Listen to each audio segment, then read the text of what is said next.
Okay, I have a message with an interesting title this morning, and it's called Enough is Enough. And so I want to begin with our main passage, Isaiah 49, 13 through 16, and which reads, "Shout for joy, O heavens, rejoice. O earth, burst into song, O mountains, for the Lord comforts his people and will have compassion on his afflicted ones." The emphasis in this first verse is on people who are afflicted, which most of us have been or are to one degree or another. So you can see that it begins with a joyous proclamation, and it's saying this to people who are not in joyous situations. And that is why it says that the Lord comforts his people who are afflicted. And many of us continue to be afflicted for the rest of our lives because of things that happened earlier on. And all of us have our story. And this goes on to say, "But Zion said, the Lord has forsaken me. The Lord has forgotten me." Most of us would never say that because it almost sounds blasphemous. But we can feel that way emotionally, even though we might not come out and say it or even want to recognize that's the way we feel. But there are a lot of people in this world, including Christians, that are carrying that kind of weight and adversity. And all of us have a story. What is your story? Don't raise your hand to start telling it. We don't have enough time. But some of them have some pretty heavy things that we have gone through at one point in our life or another. And that's why we have to be careful about judging each other, because we aren't apt to know what others have been through in life. Many people, including Christians, are stuck in painful experiences and feel that the Lord has forgotten them and the discouraging condition they are in, although we wouldn't say that.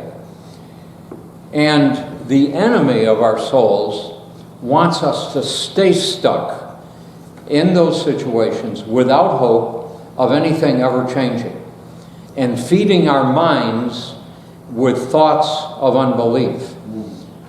When we give into that kind of thinking, faith is dead in the water. And that's the enemy's intention, to kill our faith and to not more move forward. And the enemy has us right where he wants us.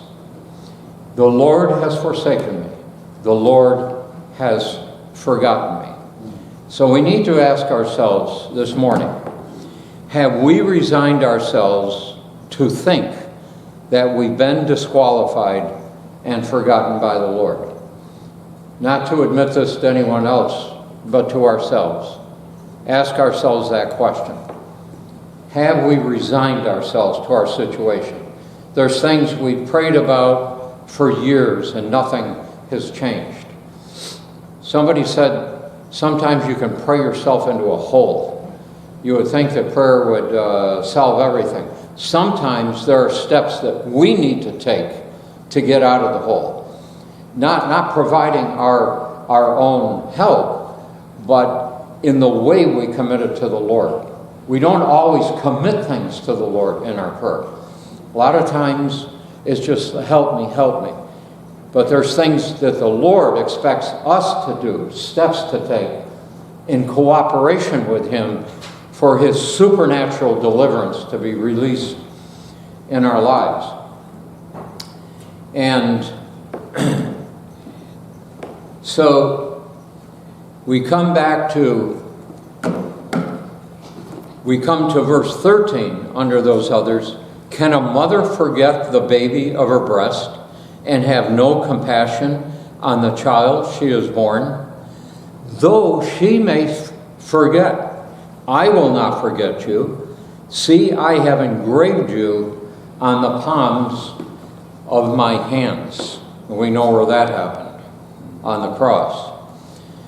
Now, there's a very interesting thing that I came across, and it fits in with all of us have been purchased from the scratch and dent department. God didn't save any of us because we were qualified. Maybe we thought so when we were first saved because we didn't know that much yet. When I got saved, I thought that proves God recognizes quality when he sees it. And of course, he very quickly showed me that it had nothing to do with my quality. But here is something I want to share with you about what an orphaned or rejected lamb is. And the principles apply to a lot of our lives. There are times when a sheep gives birth to a lamb and she rejects it. There are various reasons why she might do this.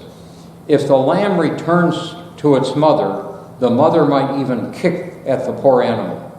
Once the sheep has rejected one of its lambs, it will never change its attitude toward it. These rejected lambs droop their heads so low that they appear to have damaged their neck. Their spirit is broken. These rejected lambs are called bummer lambs, orphans or rejected. Unless the shepherd intervenes, these lambs will die, rejected and alone. So the shepherd takes the lamb to his house, feeds it by hand, and keeps it warm by a fire. He wraps it in a blanket and holds it next to his chest so it can hear his heart beating. Once the lamb is strong enough, the shepherd places it among the other sheep in the field. But the sheep will never forget how the shepherd cared for it when its mother rejected it. When the shepherd calls the flock, guess which is the first to come running to him? The rejected sheep. It immediately recognizes his voice. It is not that the rejected lamb was more loved than the rest. It is that it intimately recognizes who it is that loved it. It is not that it is loved more. It is only because it had experienced the shepherd's love face to face. Many of us were orphaned lambs, rejected and broken. But Jesus is the Good Shepherd. He cares about all our needs and takes care of us close to his heart so that we can hear the beating of his heart for us. Never forget, no one will ever love and care for you like Jesus, the Good Shepherd. Now, as I said, we all have stories. And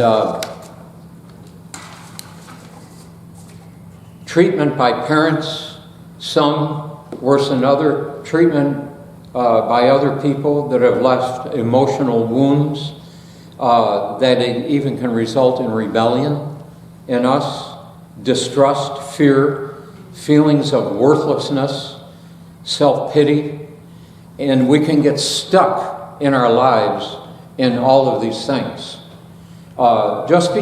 Because time goes on, we aren't necessarily freed from those things.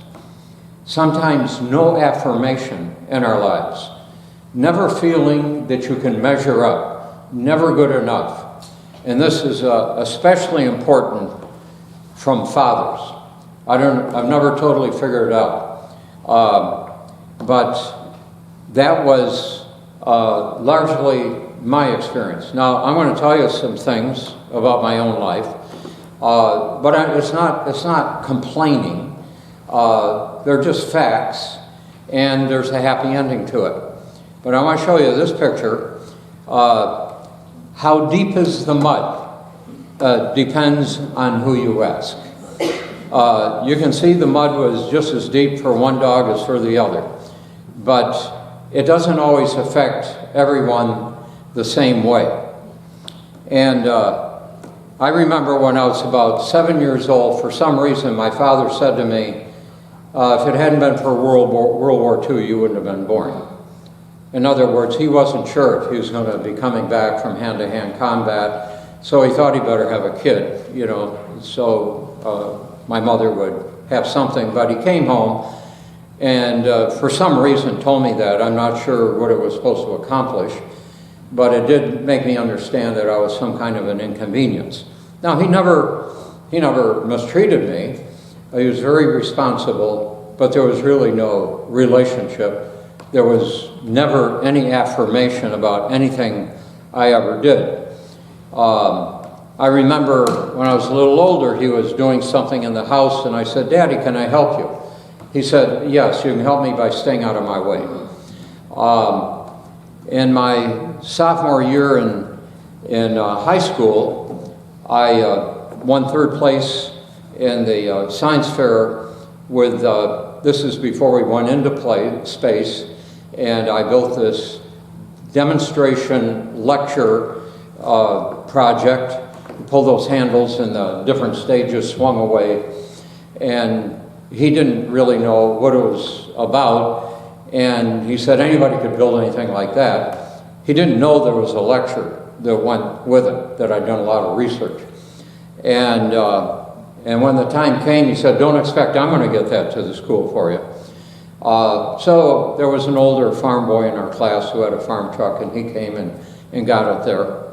And 2 years later, in my senior year, I won 1st place in the science fair by building a cracking tower, breaking down crude oil into gasoline, kerosene, and different levels of lubricating oils. And came out in the headlines to the local newspaper. It was never even mentioned in my house. It was like it didn't even happen. But actually, I would be like the tall dog, because everybody's temperament is different. And I think some boys with a different temperament would have just felt crushed. And I just decided, out of logic, nothing I ever do is right anyway, so I can't bother to take what my father thinks about anything into account, because no matter what I decide, it's going to be wrong anyway. So I just sort of put up a wall. I never spoke back to him. I was never disrespectful, but I just shut what he thought about my life out of my life. And actually, it helped lead to my salvation, because I wasn't going to go to a church just because it was their church. And he blew up when I did get baptized in a Baptist church down in Georgia, my last place in the Air Force. And that was the time, at that point, I was a sergeant in the Air Force, not his little kid anymore. And I did write him a letter that did change some things. But then God had to deal with my attitude. So I think I had been sort of passive, rebellious, just to keep life livable. And but years later, after I left college, I went back to college to get my degree, to go back in the military as an officer, and the Lord told me to leave, directed me to Bible college. My father threw me out of the house because he was not in agreement with that. But my parents got saved, and he came to one of the first sermons I preached at Lima Baptist Church. And my parents came, and they had come to know the Lord by that time. And I don't know what I was preaching on, but I remember making a statement that the devil is not our main problem in life. I think I was talking about our confidence being in the sovereignty of God or something. After the service, my father came up to me and he said, "Yes, the devil is not your main problem in life, your father is." So if you knew him, that was as overwhelming an apology as could be imaginable. So this has a happy ending, because when God dealt with me, I forgave him, not just with words. There were no barbs still stuck in my spirit. I could relate to him as though none of those things had ever been said or done.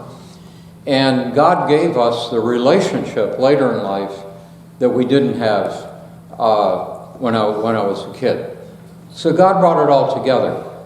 But I have my story. But in compared to other people, I haven't been through anything. And so one of the main steps we have to take when the pain is from other people is to forgive them.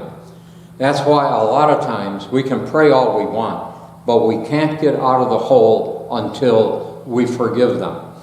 And it might be a process.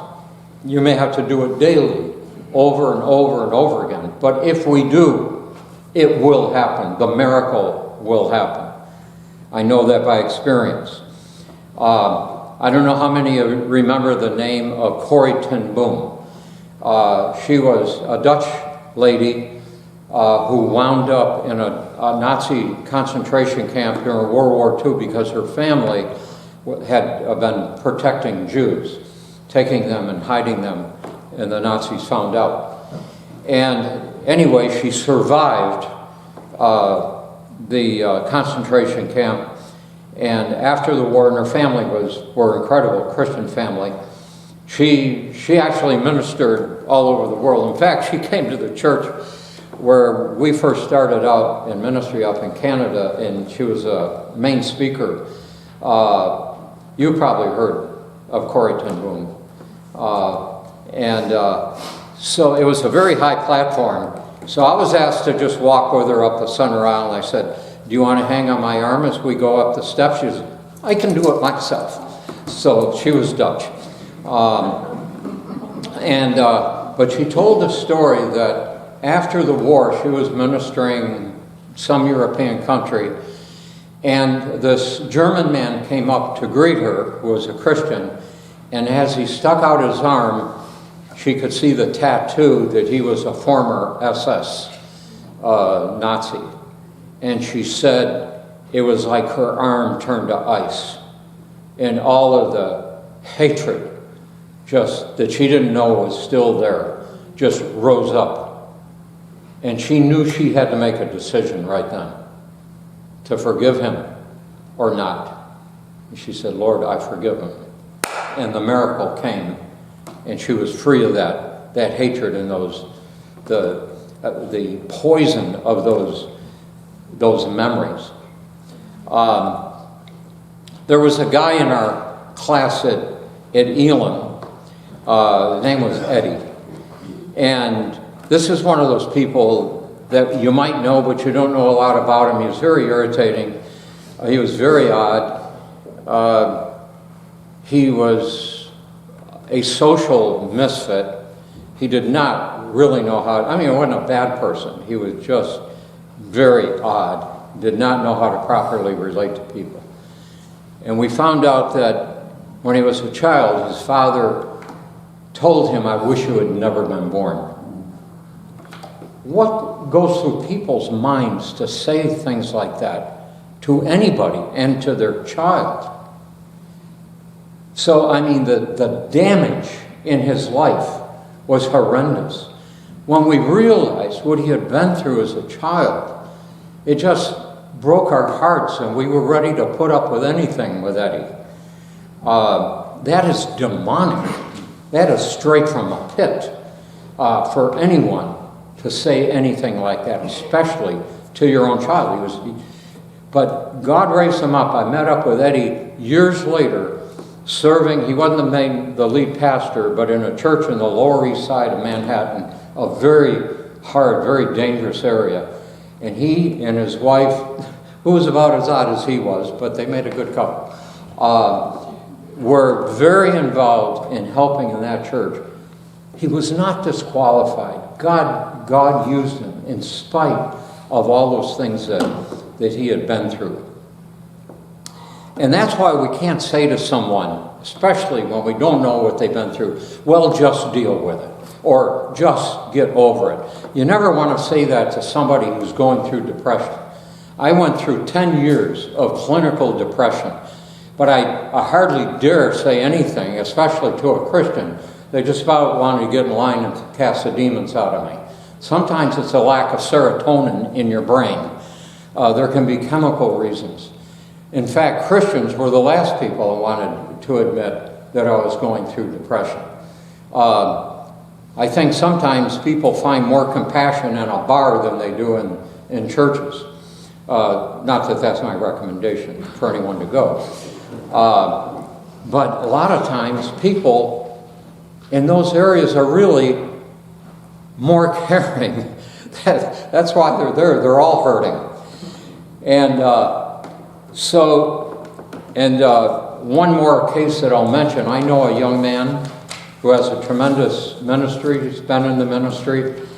And he's going through some things, and I know I could help him. I tried once. I tried to give him some advice. But later on, he said, well, I felt like you were scolding me. I wasn't scolding him. I was trying to give him some information that could really solve a problem. But I know why he feels that way, and he's not over it yet. Because I know his father. And that's the way his father really treats everybody. His father's born again. I don't doubt that at all. But he's got some problem in his life where his approach to people is always accusing, always judgmental. And Connie and I continue to pray for this man, that God will line up something to free him of that bondage. We can also make the mistake of thinking, I can free myself of this, and we steel ourselves. And by that I mean we're just going to push it down inside and take control of it. That is not being free of it. And really the result is we become hard. We become hardened because I've got this under control. And we become hard with other people and intolerant. Back in the late, I think it was 1994, there was this very unusual move of God in this whole area. And there were a lot of unusual manifestations, but they were of God. And there were some people that in meetings would fall down and begin laughing. And so not a lot of people, but some people, all the other people, I would fall down. I mean, I never experienced everybody could fall down but me. But I'd come into worship and just fall down under the presence of God. And well, why is the floor coming up at me? Oh, I'm going down toward it. These things happen now and then. Well, this one lady she got the nickname the Laugher, because in these meetings, and there were like nightly meetings because God was moving, she would just laugh and laugh and laugh. Well, I was in a devotional with some Christian office workers, and it was her turn to bring the devotion that day. And she said, I know I've gotten this nickname, the Laugher. I want to explain what's going on, and it's no laughing matter. Why it manifests with laughing, I have no idea. But I know this lady. She and her husband had pastored a church in the area. He left her. He divorced her. She had to go on by herself and finish her bachelor's and master's degrees and become a public school teacher. She had to raise those 3 kids alone in the midst of all of this. She had a lot of pain. And then she went out as a missionary to Africa, in fact, to where the Bowdens are now in that country. And she said, what's going on is I thought I was free of all this pain I'd been through in life. But as I'm there before the Lord, it's like I had pushed them down to the bottom of a lake. And until they come to the light, you can't be freed. And it's like the Lord is causing all those things to float back up to the surface because he can't free me of them until they come out in the light. And she says, that's what I'm experiencing. I am experiencing freedom. She said, it's not that she liked that manifestation, but God can do it however he wants. But you have to look at what is the fruit of something. And the fruit of it was she was getting delivered. And she's a true servant of the Lord. She still lives in this area. Coming down toward the end, I want to say there's a difference between sympathy and compassion. The Lord doesn't just say he has sympathy for us here in Isaiah. There's nothing wrong with sympathy, but it's, gee, I'm so sorry for you. I'm so sorry for what happened or what you're going through. But sympathy doesn't accomplish anything for the other person. Whenever Jesus had compassion on anybody, miracles happened. And when he has compassion on us, like he says he does here in Isaiah, miracles happen. But it's not always like that, remember. Don't give up because it doesn't happen in one fell swoop. You may remember a story in Acts chapter 9 where it says, Peter found a man named Aeneas, a paralytic, who had been bedridden for 8 years. Aeneas, Peter said to him, Jesus Christ healed you. Get up and take care of your mat. Immediately, Aeneas got up. God wants us to get up. That is what we have to do. It's a decision of where I am going to open myself to that miracle that God wants to do in my life. Now, it's not necessarily physical paralysis, but there's something in our life where we're stuck. Maybe more than one thing. But when God says, get up, I have to make a decision where I say, enough is enough. I'm not putting up with this anymore. I'm not going to be resigned to this thing in my life. And it comes back to verse 15, can a mother forget the baby at her breast and have no compassion on the child she has born? Though she may forget, I will not forget you. See, I have engraved you on the palms of my hands. Believe it or not, there are people, Christians, who refuse to make that decision. Why? Baffles me. I can't understand it. It's beyond my comprehension. What in the world is there to lose when there's everything to gain? Give God a chance. And again, coming back to Aeneas, it's very interesting what more Peter said to him. Jesus Christ healed you. Get up and take care of your mat. Now, was this because Peter was such a good housekeeper? Because he was such a neat person? I don't picture this burly fisherman as being all that neat.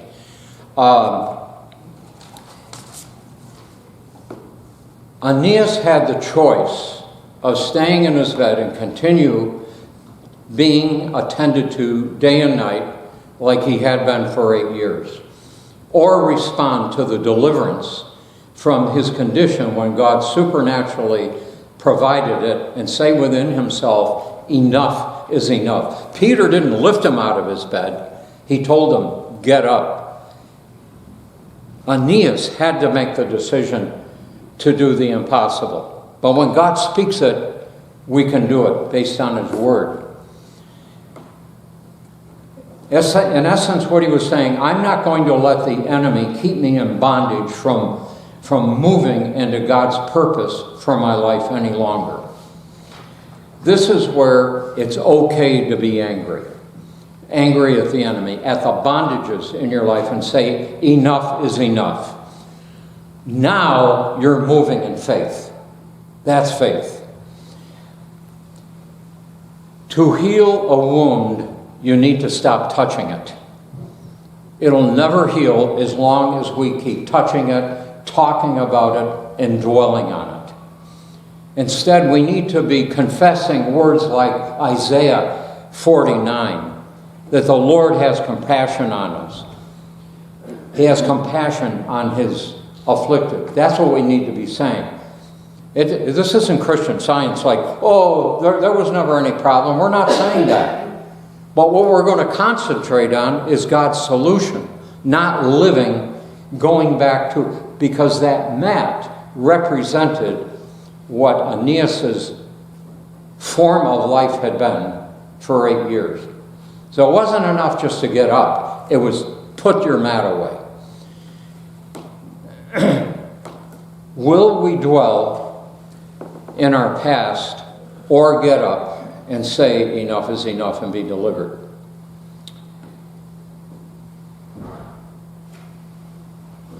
God is here this morning. This message has been on my heart for about 2 months. And there are people in this church that need deliverance, who need to get up, to make a decision, and put their mat away. Unfortunately, there are some who weren't here to hear this message. And maybe there's some watching this on video that can receive this word as well. So, the question is, are we going to believe that God really does remember our afflictions, past and present, and show us his compassion by restoring us from them? Or are we going to continue to remain stuck in our hurts and never move forward in his purpose? And I want to give an altar call. I want to give a call to people who this morning that are going to make enough of a decision to actually walk up here, and we're going to pray for you. And I'm going to ask all of us to stand. Worship team can head back up. And I want to give everyone who has anything they can think of that you feel has limited you to come up here and take advantage of God's freeing you. You don't have to say what it is or what it was, but to just come up. And you can head up now. You don't have to wait. And what you're saying by coming is, I am not going to stay stuck in my past that left me wounded. I'm not going to give the enemy the satisfaction of keeping me from God's purpose in my life. I am going to allow God's compassion to set me free. I am going to start confessing God's compassion, love, and supernatural deliverance for me to and stop confessing my wounds.